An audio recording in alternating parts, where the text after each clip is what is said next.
Hello बच्चा party, welcome back to my channel first step to study. कैसे हैं आप सब? उम्मीद है आप सब अच्छे होंगे, अपना ख्याल रख रहे होंगे और अच्छे से पढ़ाई कर रहे होंगे। और आज की पढ़ाई हम भी शुरू करते हैं।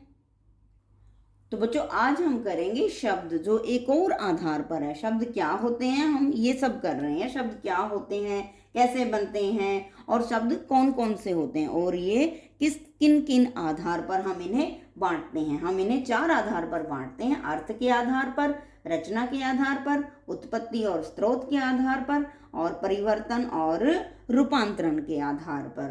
तो हम लोग कर रहे हैं आज रचना के आधार पर। तो बच्चों, रचना या बनावट के आधार पर शब्द जो है वो 3 प्रकार के होते हैं। कौन कौन से? जो रचना के आधार पर है वो 3 प्रकार के होते हैं: रूढ़ शब्द यानी कि मूल शब्द, यौगिक शब्द और योग रूढ़। रूढ़ शब्द या मूल शब्द का अर्थ क्या होता है बच्चों?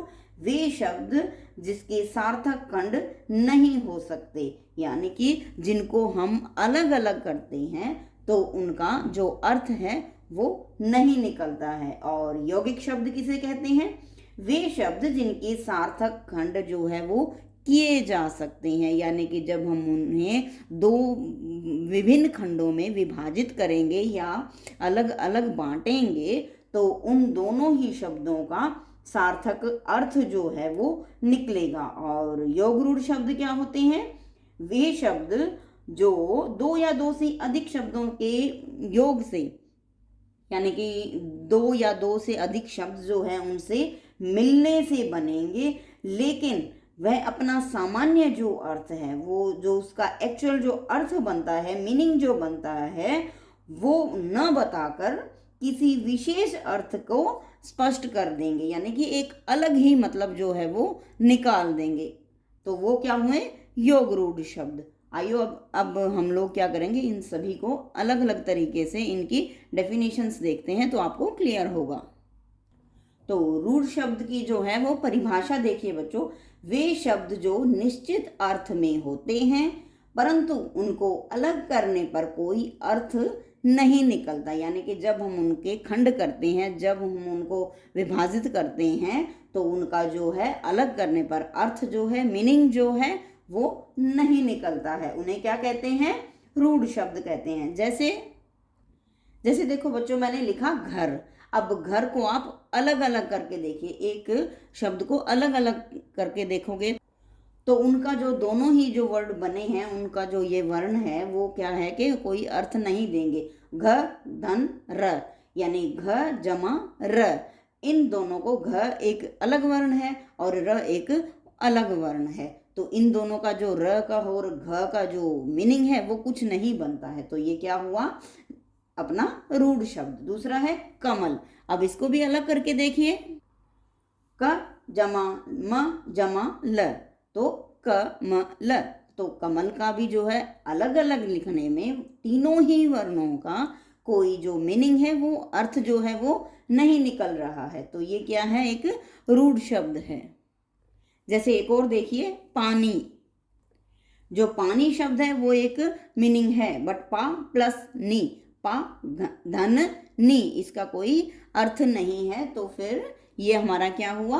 रूढ़ शब्द। यानी अब आपको समझ आया, यानी कि जब हम इनके खंड करते हैं, हम इनको किसी भी अलग अलग संधि, इनको हम संधि बोलते हैं हिंदी में, हिंदी व्याकरण में हम इन्हें संधि करना बोलते हैं, 2 शब्दों को अलग अलग बांटना।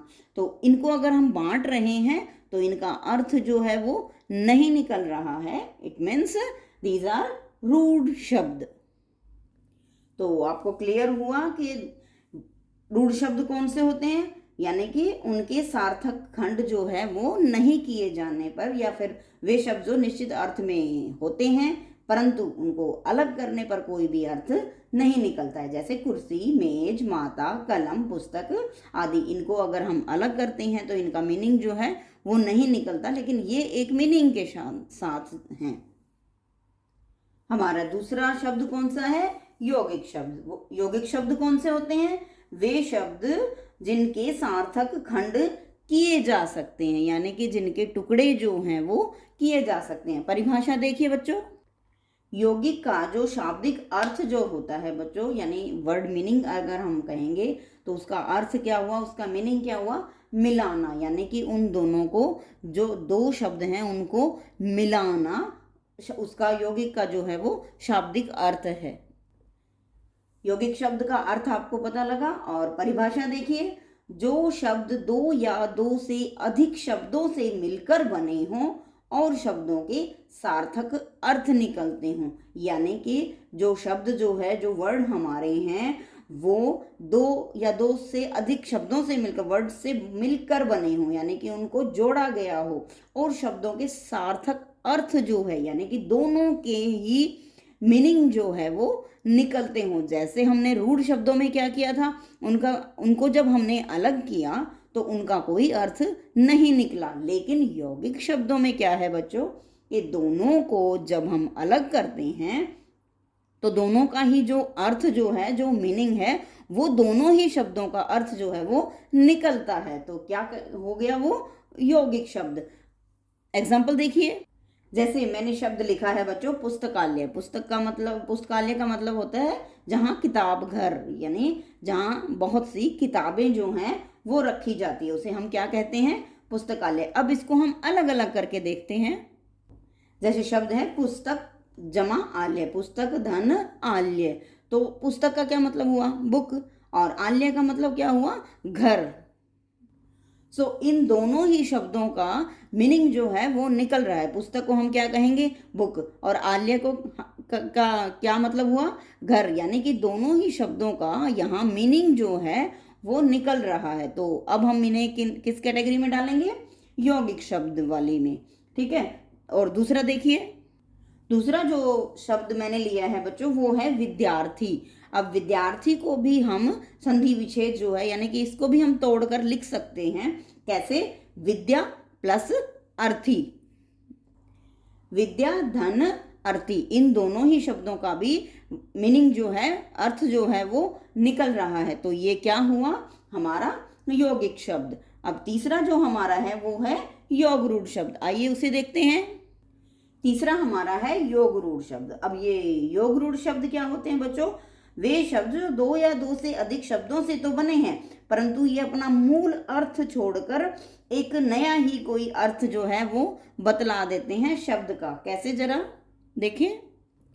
योग रूढ़ शब्द कौन से होते हैं बच्चों, वे शब्द जो दो या दो से अधिक शब्दों के मेल से बनते हैं, परंतु अपना सामान्य अर्थ छोड़कर कोई अन्य अर्थ बतला देते हैं। यानी कि जब हम इनको अलग करते हैं और तो फिर उनका जो मीनिंग निकलता है वो न निकल कर एक अलग ही अर्थ की ओर संकेत या इशारा जो है वो करते हैं। कैसे, जैसे देखिए बच्चों, मैंने लिखा जलज, एक ये शब्द है। जलज का मतलब जल के अंदर उत्पन्न होने वाला, जन्मे, यानी कि जल के अंदर, यानी पानी के अंदर, वाटर के अंदर जन्म लेने वाला वो, यानी कि एक कमल की तरफ। अब शब्द क्या हुआ, जलज, लेकिन इसका मीनिंग क्या निकल रहा है, कमल।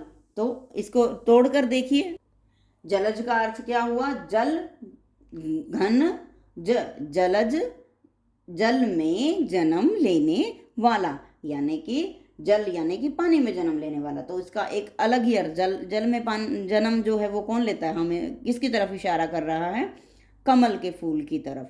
तो इसका इशारा किस तरफ हुआ, एक नया, एक और वर्ड जो है, शब्द जो है वो बना दिया। यानी कि वे शब्द जो दो या दो से अधिक शब्द, दो शब्दों से तो बने हैं, दो से अधिक से भी बन सकते हैं, लेकिन उनका जो अपना अर्थ है, सामान्य जो अर्थ है, वो न होकर एक अन्य अर्थ निकलता है। यहाँ अन्य अर्थ क्या निकल रहा है, जलज का, कमल का फूल जो है वो, उसका जो मीनिंग जो है वो उसकी तरफ इशारा कर रहा है। तो इसलिए इसका एक अलग ही मीनिंग जो है वो, अर्थ जो है वो निकल रहा है। तो ये क्या हुआ, योग रूढ़ शब्द। एक और उदाहरण देखिए बच्चों, दूसरा उदाहरण है दशानन, 10 जमा आनन, 10 घन आनन, यानी कि दशानन। अब दशानन ये किसकी और संकेत है, हम रावण की तरफ एक संकेत है। आनन का मतलब क्या होता है बच्चों, मुख, मुख का मतलब हुआ मुंह, यानी कि जिसके 10 है मुंह। तो अगर हम बात करें तो 10 मुंह किसके हैं, रावण के। तो ये किसकी तरफ संकेत है, इशारा है? रावण की तरफ। यानी दशानन 10 घन आनन, यानी जिसके मुख हैं 10, किसकी तरफ है? यानी 10 मुख वाला, 10 मुंह वाला रावण की तरफ इसका संकेत है। तो ये एक शब्द, दोनों से अलग अलग शब्द हैं, लेकिन इनका मीनिंग जो है किसी और ही तरफ जो इशारा जो है वो कर रहा है। जैसे एक और देखिए, मुरलीधर, मुरली घन धर, तो ये किसकी ओर संकेत है? कृष्ण जी की ओर। तो ये क्या हुआ, एक अलग ही मीनिंग जो है वो इस मतलब एक और अलग ही शब्द की ओर इशारा जो है वो कर रहा है। तो ये कौन सा शब्द हुआ? योग रूढ़ शब्द।